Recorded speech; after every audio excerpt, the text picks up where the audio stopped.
Welcome everybody to this show called Call the Doctor, where you're invited to call into the number which we'll give below in a few minutes. Today we're going to be talking with our very illustrious guest, Mr. Bill Hill, who for 43 years has worked for the Health and Human Services Department as its director. Today we're going to focus on a lot of things that department services and where he's dedicated his life to. But we're going to start off talking about COVID, correct? Yeah. This is Gene Kitchen, my illustrious co-host. We're illustrious. You like that, man? Yeah, we're both illustrious. And first, illustrious too.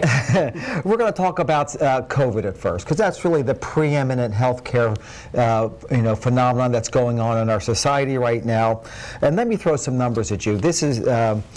I'm going to read some of these so I get them right, because the numbers change consistently, and patients sometimes very incorrectly interpret that as the CDC not knowing what they're talking about, or my doctor told me this one week and he told me this another week, and that Fauci doesn't know what he's doing because before you only needed 2 vaccines, now it's 3.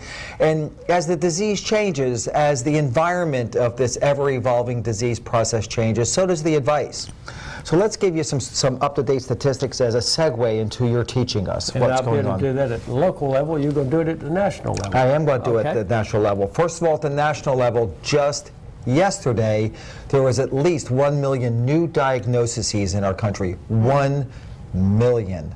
And that's only people who were tested in certified testing facilities. Those who were tested at home, which may be another 15 or 30% more that tested positive, are not included in that. So it could be 1.5 million.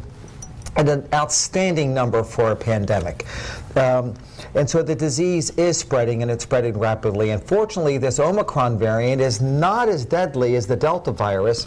It's more infectious, meaning it's more likely to spread from one unvaccinated person. She is vaccinated. And boosted. And well, that's what fully vaccinated means this day. You need all 3 to be considered fully vaccinated. It spreads from one person to another one much more aggressively, right? And that's important to understand. Just a couple of weeks ago, we had 14 admissions to the hospital.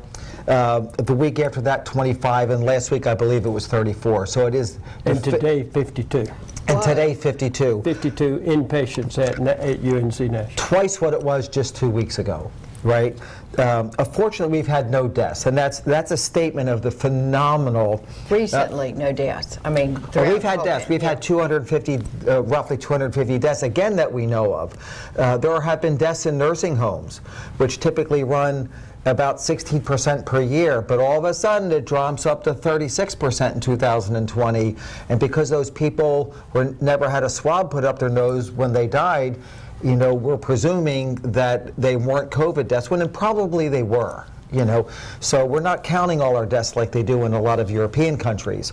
Getting back to my point, though, there are no deaths recently, thanks for pointing it out, with the Omicron variant, at least in our hospital. Obviously, there's deaths elsewhere, and that's just a testament to the absolutely phenomenal care that our ICU does. Dr. Desai and his team, our emergency room team under relatively new management, do an absolutely outstanding job.